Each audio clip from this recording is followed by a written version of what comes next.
Are we truly doing velocity banking and it's all going towards one debt? Or is this cash flow being spread out across these credit cards, spread out across this debt so that I can at least stay above water and maintain the balances that I have? If you're not paying off 12 grand a month, look at the interest that's being accrued, 26, 27, 28% interest on this basic expense that could easily just be paid for by cash. So again, and today is going to be kind of focused on velocity banking, but it also speaks to what we talked about Wednesday, which was some of the mistakes that people make within velocity banking. So I'm curious if, as I go through this, can you identify what some of those mistakes were? And then I'll go through and kind of highlight what the mistakes were. Yep. And this is a fairly successful individual. She's 47 years of age. She's got 2 businesses, a daycare and a trucking company.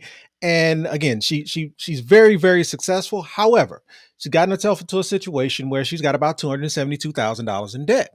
And as we kind of break down what that debt looks like, she kind of came to me with, not really focused on the goal. It was really more of a, hey, I'm already doing velocity banking, but something's not working right because it doesn't seem like it's having much of an effect. And how can I address this $272,000 in debt? And as we started peeling back the layers, what I learned was, okay, she used to have a business partner. While with that business partner, one of her businesses was floating, I'll call it the revenue, or floating the business. One business was floating the other business because she was losing a significant amount of money in daycare, and therefore the income that was being generated, the revenue being generated from the trucking company was floating majority of the expenses associated with the daycare. So she had to have a come to Jesus with her business partner, ended up getting rid of her, and ultimately taking on the responsibility of both businesses herself. And from my perspective, I don't need a whole lot of details here because from my perspective, I'm focused on the numbers. But as I was kind of breaking this down to my lovely wife as to, hey, I think there's a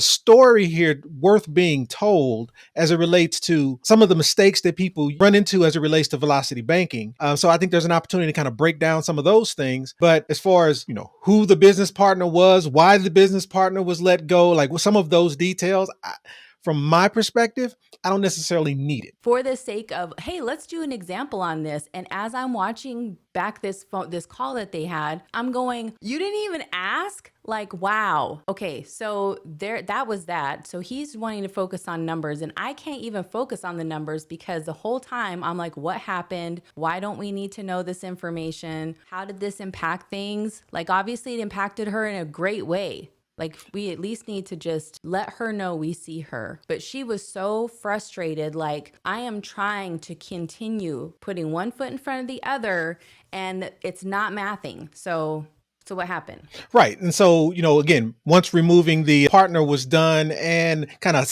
better assessing where some of the opportunities were within both businesses, she ended up, again, righting the ship to the point where both businesses are producing positive revenue. There's still this $272,000 of debt that it just doesn't feel as though progress is being made. And as I mentioned before, she's already doing velocity banking. Well, it was like she floated one business, then the other business started needing help with equipment and all these other things. So she couldn't even get like her head above water. Right.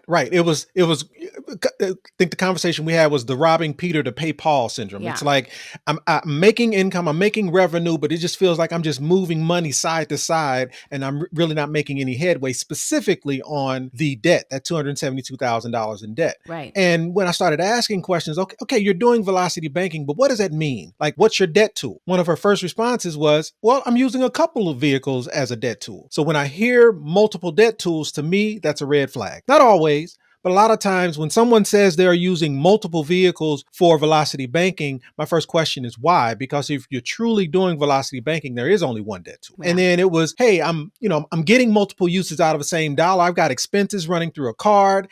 And, so because I'm running expenses through a card, I'm getting the points and the cash back on those expenses on the card, and I'm getting multiple uses out of the same dollar. Like, awesome. But what we learn in kind of peeling some of those layers back is what she's doing is she's paying interest on some items that aren't necessarily required to even have interest on. Meaning, imagine your cell phone bill. Imagine running your cell phone bill through a credit card. Well, if you don't pay that cell phone bill off, meaning if the bill is normally $165, you run it through a credit card and you pay that $165 by credit card, so you get the points for the cell phone bill, that's awesome. But if at the end of the month you don't pay off the $165, you're now incurring interest from that credit card on a bill that traditionally does not have interest associated with it. So Yeah. even though you're getting multiple uses out of the same dollar, you're also paying interest multiple times on dollars that's unnecessary. My point is, at this point, I'm starting to see opportunities in the process. Yeah, and the whole thing that she was experiencing was the debt was not dying. The debt Right. was not going away. It was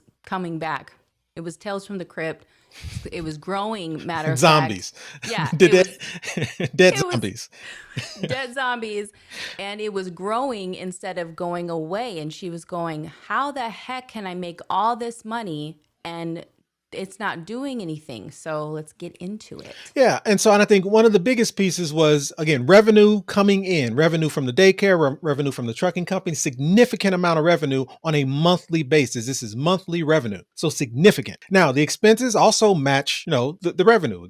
Got great revenue coming in, but the expenses are significant as well. But it brings positive cash flow. So we're talking 5160 in one business and about 9,500 in the other. But here's the issue. How are these expenses being paid currently? And again, what I learned was majority of these expenses are being paid by credit card. So imagine I'm paying $35,000 by credit card, which is fine. But if I'm not truly using it as a debt tool, meaning if all of my income isn't going on the credit card that's paying this $35,000 in expenses, again, if I'm not paying it off immediately, then what's happening? I'm accruing interest on these cards. I'm accruing interest in the space where if I don't effectively pay it off efficiently, I could be causing myself other problems. Because I think we can agree that if I'm paying expenses by credit cards, the interest rate on those cards, unless I'm using 0% cards, the interest rate on those cards are not pretty. In identifying the debts, okay, what's making up this $272,000 in debt? Well, we've got this 100,000. We got several lines of credit that the banks have converted to loans. And as you look at these numbers, maybe you're thinking these numbers may not necessarily apply to you, but I've got a lot of clients that if you just remove the zero, meaning if you reduce this divide this number by 10 and reduce the zero, there's a lot of people in the same space. And so she's got a few lines of credit that because she's over leveraged, because she's maxed out on these two lines of credit, the bank has now called them or to converted them into loans. So they're no longer lines of credit. They're no longer open-ended. They are one-time or they're now loans that have to be paid back with a flat interest rate and a flat monthly payment. But she does have a couple of business lines of credit that are still open, still available, and she's got a second position HELOC of about $61,000. Now, in addition, this dollar amount right here, this credit card, most of her expenses are being paid by credit card. And I didn't really dig into that so much because in my mind, because of the cash flow she has, I see nothing but, I'll call it good problems here. There's opportunities here, but we really just have to dig in to better understand what's actually happening with these different vehicles. So again, we've got some significant lines of credit or loans that we need to address. And that's what's making up this $272,000 in debt. And when I asked again, what are you using for a debt tool? She said the words were, I have a few of them. Well, you do. You've got several lines of credit, but which ones are you using for velocity banking? What I learned was it was the credit cards that she was using for a line of credit. And my question was, why not this HELOC? What is it about this second position home equity line of credit that's preventing you from using that as your debt tool?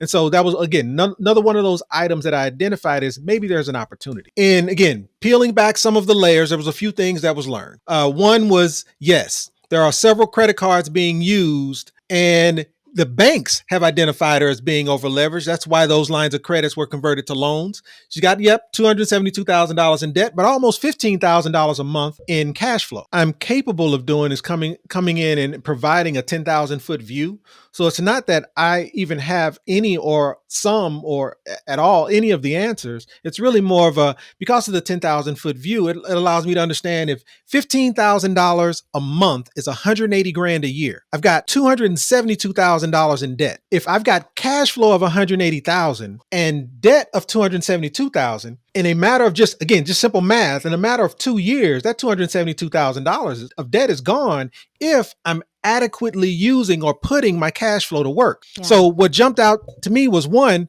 where is this cash flow going today? Meaning, how is it being split up? Are we truly doing velocity banking and it's all going towards one debt? Or is this cash flow being spread out across these credit cards, spread out across this debt so that I can at least stay above water and maintain the balances that I have? And then I learned there's, in addition to that, So already included in the expenses that she has, there's this $3,000 a week expense.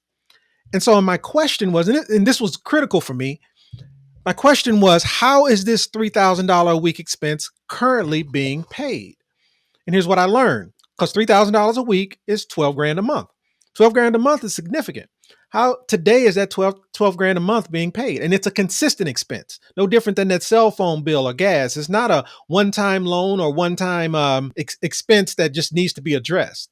It's every week. And what I learned is, as the business does better, this expense can increase. So what that means is, on average, it's about $3,000 a week. So how is it being paid today? Well, it's being paid by credit card, as I thought, because she's getting the points, she's getting the cash back on that $3,000 a week, which is a lot, which is awesome. Which is awesome. Yeah. But if you're not paying off 12 grand a month and you're incurring 26, 27, 28% interest by paying off that $12,000 a month, or paying that $12,000 a month by credit card, if you're not addressing it monthly, look at the interest that's being accrued on this basic expense that could easily just be paid for by cash.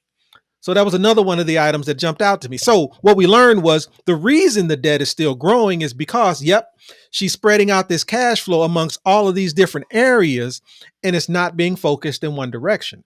So what if we did something a little bit different?